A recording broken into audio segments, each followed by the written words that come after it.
And what I do, I process live sounds, live speech mainly. But she's not here, so I've got the microphone, but I might use it, I might not.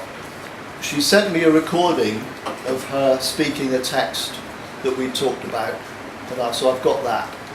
And I've done a recording of myself doing a slightly different text. And so all the sounds you hear come just from those voice recordings. There's no synthesizer, no other sound recordings. I've just used the two pieces of text which you'll hear, and I'll sort of play with that. So. As we live our lives, sensing a dark storm where the desperate meaning of this new death arrives. As we live our lives, tomorrow is the man where it fills me with the shine. As we live our lives, let this be my last noise. As we live our lives, let only the little be left. As we live our lives, let the world break for its still sounds. As we live our lives, let this vibrate towards perfection. As we live our lives, where the clear stream of lost has not been reasoned. As we live our lives, let desert sound of death cries on its traces. As we live our lives, let peace be silent against the future. As we live our lives, sensing a dark storm where the desperate meaning of this new death arrives. As we live our lives, tomorrow is the man where it fills me with the shine. As we live our lives, let this be my last noise. As we live our lives, let only the little be left. As we live our lives, let the world break for its new sound. As we live our lives, let this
as one, a single trace with elements of our histories. Every day made anew.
share a little bit on how do you first get involved and what got you started?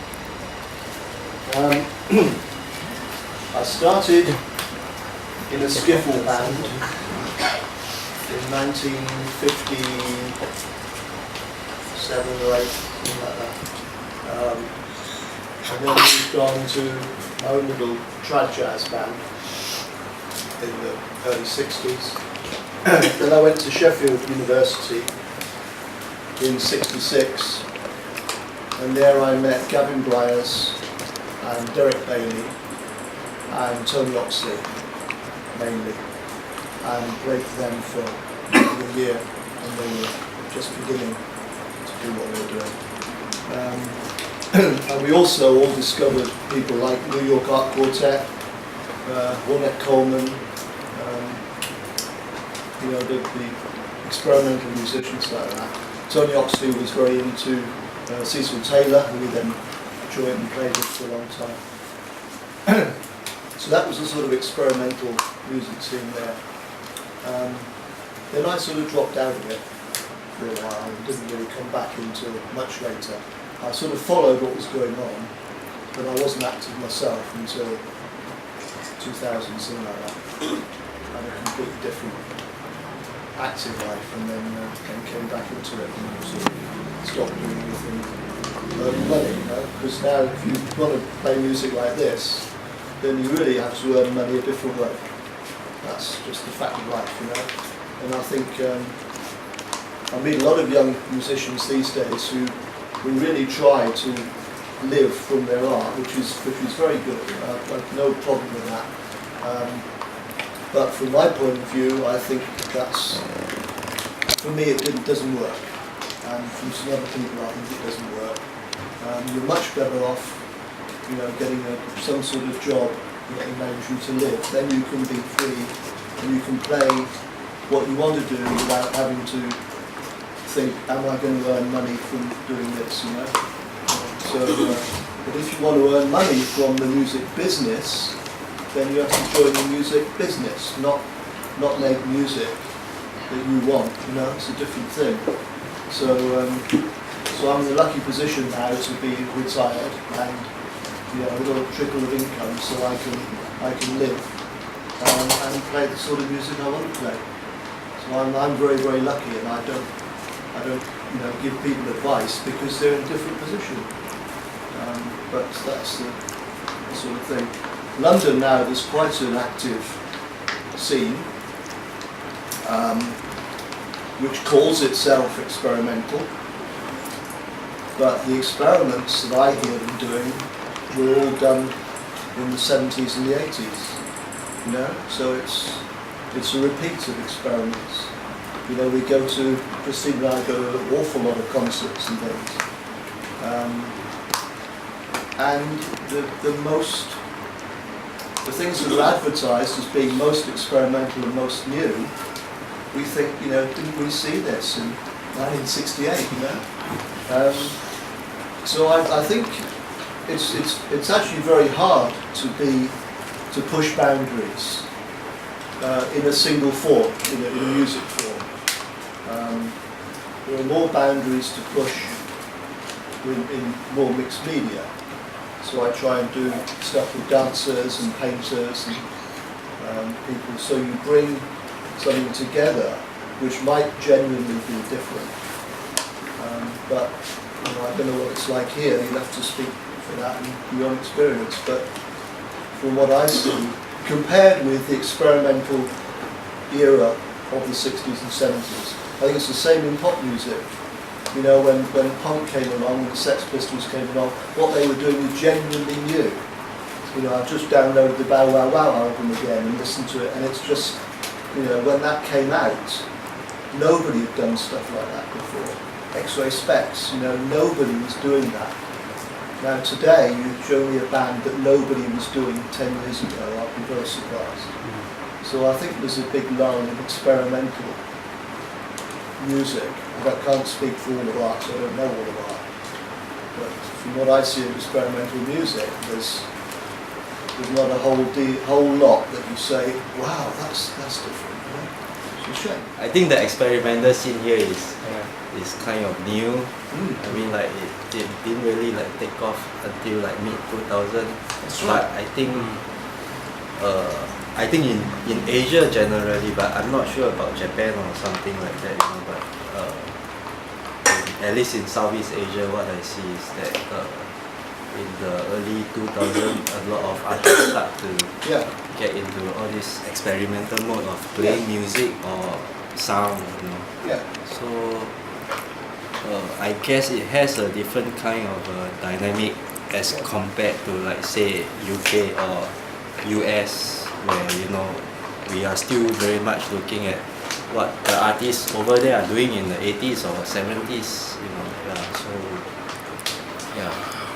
I was working with Keith Rowe back in 2000, 2002, and he was saying then that there was no experimental music in Europe.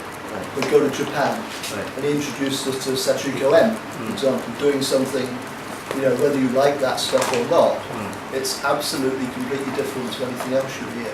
Toshimaro Nakamura came over to UK again, that was new. But, you know, you're talking 10 years ago now. So, but yes, it's good. I mean, I'm not saying people shouldn't enjoy that kind of music. It's really good stuff. And it's good to see it expanding. I mean, I think for me, I personally see it more like a kind of resurgence of like you know what has been done before, but coming from a kind of a visual art background, I don't see an issue with who done what first. No. Yeah, but it's really a kind of a reference to like what was done in the past, you know, like for example, like what I know, like maybe the more in the history of experimental music might be like, you know, music concrete and stuff like that, which all based on chance. And at this moment, artists are also playing with that kind of idea, but transforming that idea into technology rather than in the, you know, analog technique or something like that. Yeah, so it's, yeah, you're right, it's kind of repetitive, but it would, I guess it would kind of make it progress a bit.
that struck me. I was watching some talent contests and things, and it struck me that if you're a teenager picking up a guitar today, you've got exactly the same problems as we had in the 1950s. You know, you pick up the guitar and you have to learn to play the damn thing, and you know every generation has to do that. So there's no point saying we're trying to do something completely different, because you do have to start again. You know, everyone who picks up an instrument or a paintbrush or any sort of art form is really learning brand new. So for them, it goes back to what I was saying about doing what is right for you.